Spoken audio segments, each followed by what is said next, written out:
Good morning everyone. आज के इस एडिटोरियल में हम लोग बात करेंगे उस टॉपिक के ऊपर जिसकी वजह से कुछ महीने पहले देश में काफ़ी हंगामा मचा हुआ था। बात हो रही है पेगासस की। आपको पता होगा कि पेगासस एक स्पाईवेयर है। स्पाईवेयर कहने का मतलब होता है कि a type of software by which you can hack someone's mobile. एक तरह का एक सॉफ्टवेयर होता है जिसकी सहायता से आप किसी के मोबाइल को हैक कर सकते हैं और उसकी जितनी भी डिटेल्स हैं उसको आप देख सकते हैं या उसको आप गलत इस्तेमाल उसका आप गलत इस्तेमाल कर सकते हैं। पेगासस बनाने वाली जो कंपनी है वो भारत की नहीं है। ये बनाने वाली जो कंपनी है वो इज़राइली कंपनी है, यानी इज़राइल की कंपनी है। अब करीब 50,000 फ़ोन नंबर्स को ट्रेस किया गया था। उसमें से 300 ऐसे नंबर्स थे जो कि अंडर सर्विलांस थे और उसको स्पाई किया जा रहा था, उस पर नज़र रखी जा रही थी, जो कि भारत के थे। जिसको लेकर के जो विपक्ष है, जो सत्ताधारी दल है बीजेपी को, उसको घेरने का प्रयास कर रही थी, क्योंकि विपक्ष का दावा ये था कि जो गवर्नमेंट है वो जासूसी कर रही है। यानी जो इसके विपक्षी पार्टी में जो लीडर्स हैं उसकी जो फ़ोन को क्या कर रहा है, टैप कर रहा है और उसको क्या कर रहा है, उसकी जासूसी कर रहा है।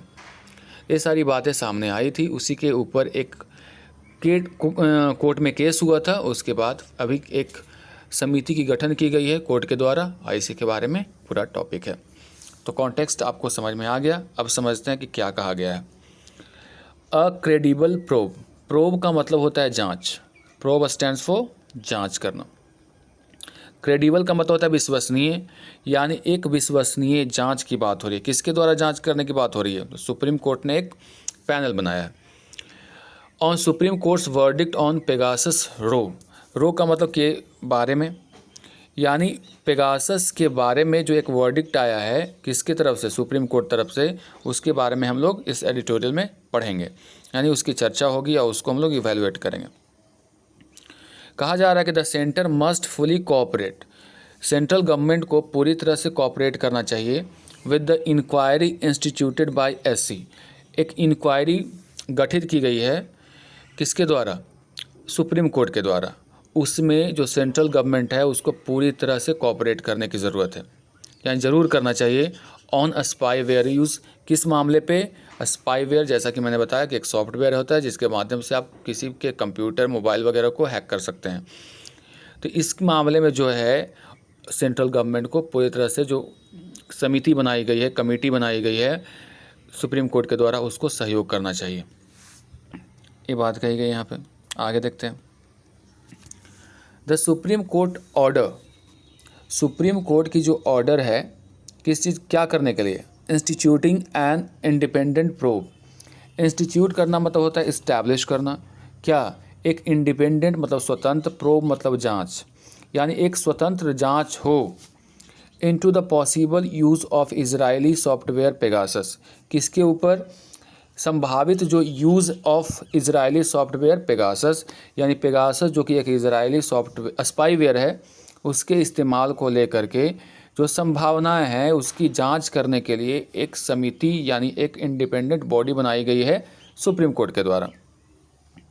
Is an effective intervention. ये जो इंस्टीट्यूट किया गया है यानी स्थापित किया गया है वो क्या है? एक इफेक्टिव इंटरवेंशन है। इंटरवेंशन कहने का मतलब होता है हस्तक्षेप, और इफेक्टिव मतलब होता है असरदार। एक असरदार हस्तक्षेप है किसके द्वारा? सुप्रीम कोर्ट के द्वारा। To protect citizens from unlawful surveillance. किस लिए? ताकि जो यहाँ के जो लोग हैं उनको गैर कानूनी निगरानी, सर्विलांस का मतलब होता है निगरानी, उससे बचाया जा सके। सर्विलांस का स्पेलिंग आप याद कर लीजिएगा, ये भी आपके एग्ज़ाम में पूछा जाता है। As well as a stern rebuff to the government. Rebuff का मतलब फटकार एक तरह से, तो एक कड़ा फटकार लगाया गया है एक तरह से सरकार को। Attempt to cover up issue, जो कि कोशिश कर रही थी कि इस मुद्दे को कवर अप कर ले। By using the bogie of national security, यानी नेशनल सिक्योरिटी के नाम पर, बॉगी का मतलब क्या होता है, भय उत्पन्न करना, यानी नेशनल सिक्योरिटी के नाम पर भय उत्पन्न करके इस मामले को दबाने का जो प्रयास किया जा रहा था सरकार को, उसको भी एक बहुत बड़ा शर्मिंदगी झेलनी पड़ी है, या कह लो कि उसको एक तमाचा लगा है। तो फिर से यहाँ तक आप समझ लीजिए स्टार्टिंग से क्या बोला गया है, तब ज़्यादा आपको समझ में आएगा। देखिए यहाँ से जो बात कही गई है कि जो सुप्रीम कोर्ट के द्वारा एक ऑर्डर दिया गया है इंस्टीट्यूट करने का या स्थापित करने का इंडिपेंडेंट प्रोब, स्वतंत्र जांच, किस मामले में कि इजरायली सॉफ्टवेयर जो है स्पाईवेयर पेगासस, उसका पॉसिबल यूज़ हुआ है कि नहीं हमारे देश में, उसको लेकर के एक कमेटी या एक इंडिपेंडेंट प्रोब करने यानी स्वतंत्र जांच की बात कही जा रही है। किसके द्वारा? सुप्रीम कोर्ट के द्वारा, है ना। ये जो है एक इफ़ेक्टिव इंटरवेंशन है, एक बहुत ही ज़्यादा असरदार क्या है, हस्तक्षेप है सुप्रीम कोर्ट के द्वारा, जिसके माध्यम से जो यहाँ के सिटीजन्स हैं उनके ऊपर जो सर्विलांस, निगरानी रखी जाती है गैरकानूनी तरीके से, उसको क्या कर दिया जाए, उसको रोक लगाया जाए। और साथ ही जो सरकार है जो हमेशा ऐसे मामले को कवर अप करने के प्रयास करती है, उसको भी एक तरह का फटकार है। It was clear from day one, पहले दिन से ही ये बात क्लियर थी। Following the revelations of that nearly 300 of some 50,000 phone numbers allegedly identified for surveillance belongs to Indians।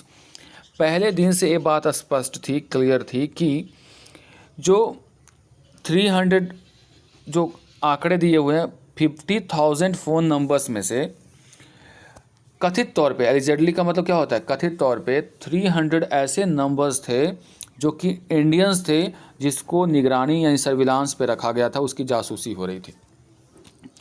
उसी दिन से ये स्पष्ट था कि दैट मतलब कि the government would choose to brazen it out rather than hold और फैसिलिटेट अ क्रेडिबल इंक्वायरी।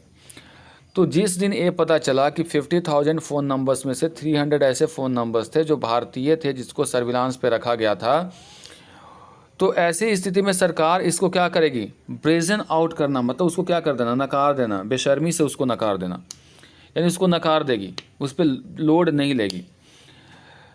और यहाँ तक कि वो किसी तरह की जांच में फैसिलिटेट यानी व्यवस्था नहीं करेगी, यानी किसी तरह की क्रेडिबल इंक्वायरी, इस मामले में विश्वसनीय इंक्वायरी नहीं करवाएगी। पहले दिन से क्लियर हो गया था कि कोई सरकार भी इसमें शामिल है, तो सरकार क्यों चाहेगी कि इस पर इंक्वायरी हो। Ultimately its tactic of sticking to a blanket denial of any wrong doing, ultimately जो आखिरकार इसकी जो टैक्टिक थी, टैक्टिक मतलब नीति, कि किस बात की नीति, स्टिकिंग का मतलब होता है चिपके रहना, इस बात को लेकर के चिपके रहना, कि इसको पूरी तरह से डिनायल कर दिया, कि नहीं, नकार दिया कि नहीं, ऐसा रॉन्ग डूइंग हुआ ही नहीं। विदाउट एक्नॉलेजिंग वेदर और not the spyware was available to government agencies, इस बात को बिना पता लगाए कि इस तरह के जो स्पाईवेयर हैं वो गवर्नमेंट जो एजेंसीज हैं उनके पास अवेलेबल था या नहीं था, ये बिना जाने ही पूरी तरह से, ब्लैंकेट डिनायल का मतलब होता है पूरी तरह से नकार दिया कि नहीं, ऐसा कुछ हुआ ही नहीं है। ये जो टैक्टिक थी इनकी, ये जो नीति थी कि पूरी तरह से उन्होंने बिना जांचे परखे ये बोल दिया कि इस तरह की कोई बात है ही नहीं, ये जो बात है इसमें फेल्ड कर गई, यानी अभी फेल हो गया। यानी सरकार जो दावे कर रही थी कि इस तरह के किसी प्रकार का कोई सॉफ्टवेयर या फिर स्पाईवेयर का इस्तेमाल नहीं होता है, नहीं किया गया है, ये जो उसका दावा था वो पूरी तरह से यहाँ पे फेल कर गया है। The 46 page order by a bench headed by the chief justice of India, 46 page की एक जजमेंट आई है जिसको हेड किया जा रहा है, यानी जो बेंच है, बेंच का मतलब क्या, जो जजों का समूह है, उसको किसके द्वारा हेड किया जा रहा है, चीफ जस्टिस जिनका नाम है NV रमना, उनके द्वारा हेड किया जा रहा है। उन्होंने 46 पेज के ऑर्डर में कहते हैं stands out for the enunciation of 2 clear principle. Enunciation का मतलब होता है इस्टेब्लिशमेंट, 2 सिद्धांतों का प्रतिपादन उन्होंने किया, यानी उसको इस्टेब्लिश किया। पहला जो कहता है दैट सर्विलांस और even the knowledge that one could be spied upon, पहली बात कि जो सर्विलांस है, जो निगरानी है, और नॉलेज जिसके ऊपर स्पाई किया जा रहा था, जासूसी की जा रही थी। अफेक्ट्स द वे, ये जो आप जासूसी करते हो ये प्रभावित करता है उस तरीके को इंडिविजुअल्स एक्सरसाइज देयर राइट्स, यानी जो किसी पर्टिकुलर व्यक्ति की जो राइट्स है जिसके तहत वो अपने राइट्स का इस्तेमाल करता है उसको ये प्रभावित करता है। यानी जब किसी के ऊपर आप सर्विलांस रखते हैं, निगरानी रखते हैं, यानी उसके नॉलेज में उसको रखते हैं, तो ऐसी स्थिति में उसकी जो राइट्स है उसको क्या करते हैं आप, उसके अधिकार का हनन करते हैं आप। वारंटिंग का मतलब क्या होता है, गारंटी देना, है ना। तो वारंटिंग का मतलब होता है गारंटी देना। द कोर्ट्स इंटरवेंशन, इस बात को एकदम गारंटी देते हुए जो कोर्ट की जो इंटरवेंशन है, हस्तक्षेप है। And that there is no omnibus provision. Omnibus का मतलब क्या होता है, ओमनीबस का मतलब होता है कि किसी चीज़ को जो कवर करने का जो प्रयास करते हैं। On judicial review merely because the spectre of national security is being raised. Spectre का मतलब क्या हुआ, स्पेक्टर का मतलब होता है काली छाया। यानी यहाँ से फिर से समझते हैं, यहाँ तो समझ में आ गया कि जो राइट्स का क्या है उसको प्रभावित करता है। वारंटिंग मतलब इस बात की गारंटी देता है कोर्ट का इंटरवेंशन, यानी कोर्ट की जो इंटरवेंशन है इस बात की गारंटी देता है कि देयर इज़ नो ऑमनिबस प्रोविज़न, किसी तरह का कोई भी मनाही नहीं है ऑन जुडिशियल रिव्यू। जुडिशियल मतलब होता है जो रिलेटेड टू जजेस, उसके रिव्यू को लेकर के किसी तरह की कोई प्रोविज़न नहीं है, मनाही नहीं है। सिर्फ इसलिए, मेररली का मतलब होता है ओनली बिकॉज, यानी सिर्फ इसलिए कि the spectre of national security is being raised. Spectre मतलब क्या हुआ, स्पेक्टर का मतलब होता है काली छाया, यानी नेशनल सिक्योरिटी को उठा करके ऐसे चीज़ों से आप नहीं बच सकते हैं, और एक कह करके कि इसमें नेशनल सिक्योरिटी को खतरा है, उससे आप जुडिशियल रिव्यू को नहीं रोक सकते हैं, उसको मना नहीं कर सकते हैं। कहने का मतलब ये हुआ कि सरकार अगर चाहे कि इस बात का बहाना बना करके कि इसमें नेशनल सिक्योरिटी पे काली छाया पड़ जाएगी, इसको खतरा है, तो आप इस मामले को जुडिशियल रिव्यू से नहीं रोक सकते हैं, केवल ये बता करके इसमें नेशनल सिक्योरिटी का मामला है। बात समझ में आई। वर्ड का जो इस्तेमाल किया बहुत घुमा फिरा कर किया गया इसमें। The court deemed unacceptable the government's refusal. जो कोर्ट है वो डीम्ड का मतलब क्या होता है, कंसीडर किया। कोर्ट ने क्या किया, डीम्ड किया मतलब कंसीडर किया, यानी माना। क्या माना, unacceptable the government's refusal to shed any light on the controversy. इस मुद्दे पर जो कंट्रोवर्सी है, विवाद है, उस पर किसी तरह का जो लाइट यानी उस पर प्रकाश डालने का प्रयास जो सरकार के द्वारा होना चाहिए था, उससे वो रिफ्यूज़ कर गया, है ना। That involves possible violation of citizens rights, जिसमें शामिल है, पॉसिबल का मतलब संभावित, सिटीजन्स राइट का वायलेशन यानी उल्लंघन, जो किसी भी देश के नागरिक के जो राइट्स हैं, अधिकार हैं, उसका उल्लंघन प्रतीत होता है। Made it clear that national security consideration can not be used by the state to get free pass. तो केवल आप नेशनल सिक्योरिटी का रोना रो करके आप एक किसी भी स्टेट यानी देश को एक फ्री पास नहीं दिया जा सकता है कि आप किसी तरह का आरोप या किसी तरह का आप किसी के ऊपर सर्विलांस रख सकते हैं। यानी कोर्ट ने इस बात को कंसीडर किया कि जो सरकार के द्वारा रिफ्यूज़ किया जा रहा है इस मामले पे, यानी इस कंट्रोवर्सी पे लाइट प्रकाश डालने से, यानी इस पे ध्यान देने से, वो एक तरह का वायलेशन है राइट्स का, ठीक है। और इसमें केवल आप ये बोल करके कि ये नेशनल सिक्योरिटी का मामला है, किसी व्यक्ति के ऊपर आप सर्विलांस नहीं लगा सकते हैं, यानी आपको कानूनी अधिकार नहीं देता है कि आपको एक फ्री पास मिल गया कि आप किसी के ऊपर आप निगरानी रख सकते हैं। The court has approach the issue as one that raises an Orwellian concern. Court ने इस मामले को इस अप्रोच के साथ लिया है जैसा कि उनको लगता है कि ये उत्पन्न करता है Orwellian concern. Orwellian, George Orwell का नाम सुना होगा। वो व्यक्ति ऐसे थे जो उनको लगता था, एक तरह के ऑरवेलियन एक वर्ड बन गया आजकल, जो कि एक एडजेक्टिव है, लेकिन इसकी उत्पत्ति चूँकि जॉर्ज ऑरवेल से हुई है जो कि एक राइटर थे। और एक व्यक्ति विशेष के तौर पे उनकी अगर बात करें तो वो बोलते थे हमेशा कि जो राइट है हमारा, यानी किसी भी व्यक्ति के जो वेलफेयर का जो राइट है, या फ्री आप पढ़ने का राइट है, फ्री सोसाइटी में रहने का अधिकार है, फ्री स्पीच का अधिकार है, जो भी अधिकार है उसको डिस्टर्ब किया जा रहा है। तो ऑरवेलियन कंसर्न का मतलब होता है वैसी परिस्थिति जिसमें एक व्यक्ति की जो अधिकार है उसके साथ छेड़छाड़ हो, हस्तक्षेप हो। ठीक है, तो वही ऑरवेलियन कंसर्न होता है।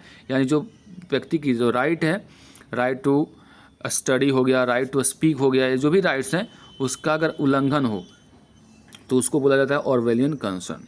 यानी कोर्ट इस मामले को एक ऑरवेलियन कंसर्न के तौर पर देख रही है। राइट टू जो फ्रीडम ऑफ स्पीच है उसके उल्लंघन को देख रही है, जो भी हमारे अधिकार है उसको उल्लंघन के तौर पे देख रही है।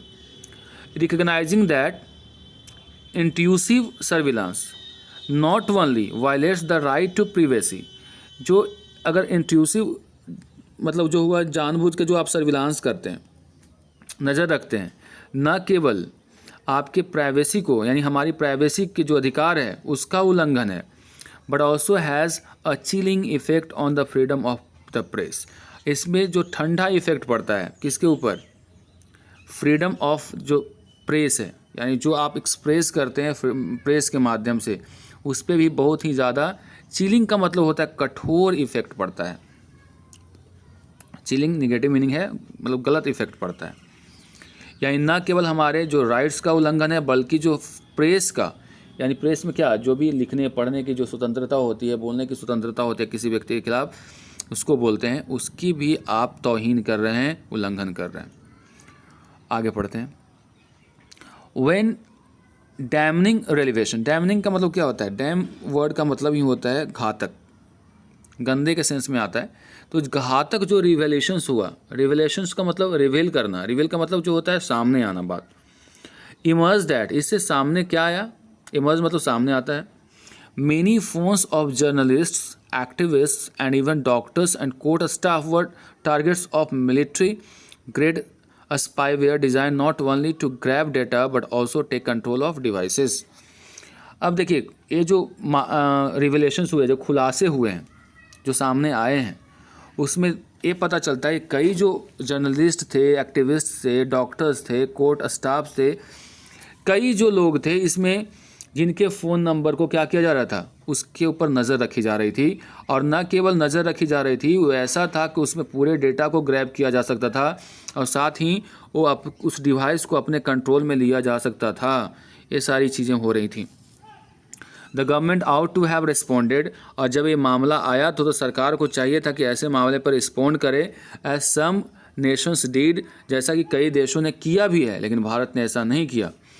विद अलार्म एंड अलार्क्रिटी, अलार्क्रिटी का मतलब होता है बहुत ही तत्परता के साथ, अलार्म मतलब पूरे चौकन्ना होकर के और पूरी तरह से यानी तत्परता के साथ इस पर बहुत सारे देशों ने रिएक्ट भी किया था, बट भारत ने ऐसा नहीं किया। इंस्टीड, इसके बदले में रिएक्ट करने के बजाय इसने किया क्या? It resorted to a bald claim that illegal surveillance is not possible. वो एकदम सीधा साधा एक क्लेम दे दिया, दावा कर दिया, वैसा दावा जो स्पष्ट रूप से दिख रहा था कि ऐसा नहीं हो सकता है। बाल्ड क्लेम का मतलब क्या हुआ? बाल्ड का मतलब जो होता है बिना बाल का, जो टकला जिसको बोलते हैं। और अब आप कोई बाल आदमी बोले कि देखो मेरा यहाँ पे बाल है, तो नहीं पता चल जाएगा कि है कि नहीं है। तो ऐसा क्लेम दे रहा है जो स्पष्ट है कि ये ऐसा हो ही नहीं सकता है। तो बाल्ड क्लेम देते हुए ये बोला कि हमारे यहाँ इलीगल सर्विलांस होता ही नहीं है, पॉसिबल ही नहीं है भारत में। And that the disclosure of whether और not a particular software suite was used by its agencies would compromise national security.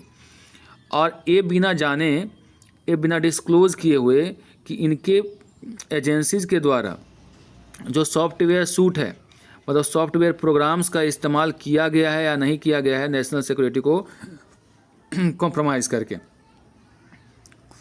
ये बिना जाने समझे इन्होंने सीधा बोल दिया कि भारत में ऐसा पॉसिबल नहीं है। The court is right in making it plain that any such concern or claim of immunity ought to have been sustained on affidavit. तो कोर्ट ने कहा कि इस तरह के जितने भी राइट हैं, अधिकार हैं,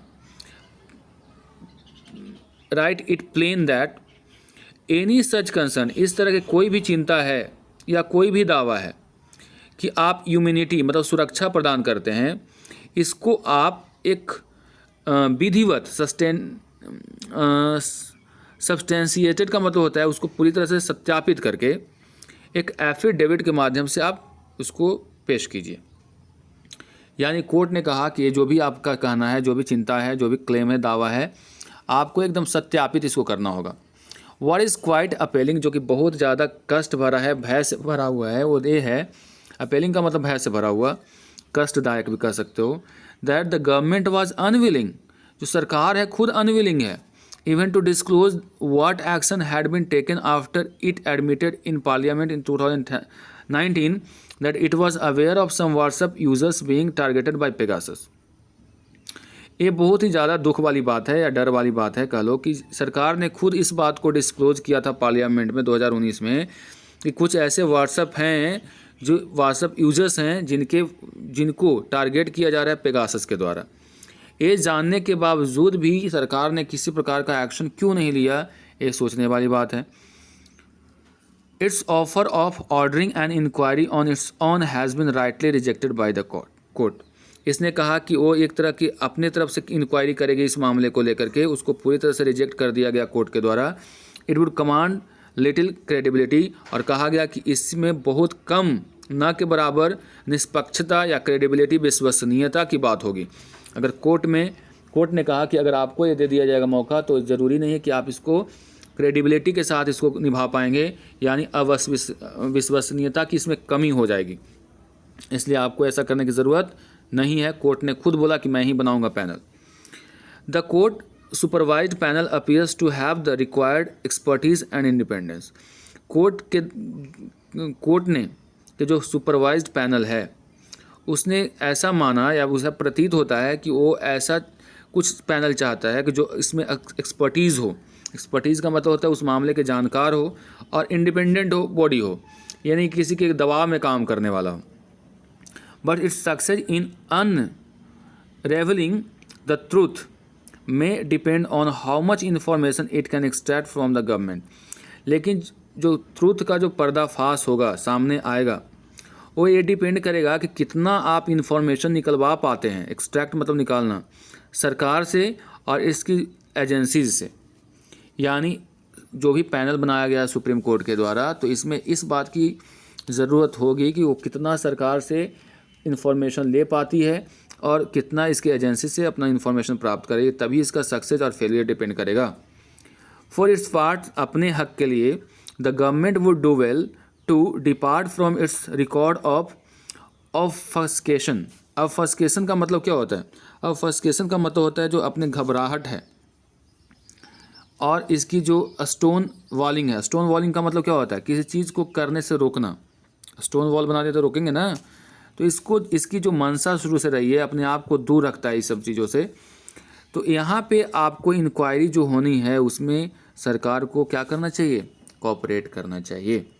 यानी कुल मिलाकर के बात करें तो इसमें बोला है कोर्ट ने एक फ़ैसला दिया जिसके अंतर्गत एक इंडिपेंडेंट बॉडी बनाया जाएगा इस मामले की जांच करने के लिए, जिसमें जो सेंट्रल गवर्नमेंट है उसको ये मौका नहीं दिया गया कि आप अपना खुद इंक्वायरी कमेटी बनाइए, क्योंकि कोर्ट को लगता था कि अगर सरकार के द्वारा कमेटी बनाई जाएगी तो उसमें क्रेडिबिलिटी की कमी रहेगी।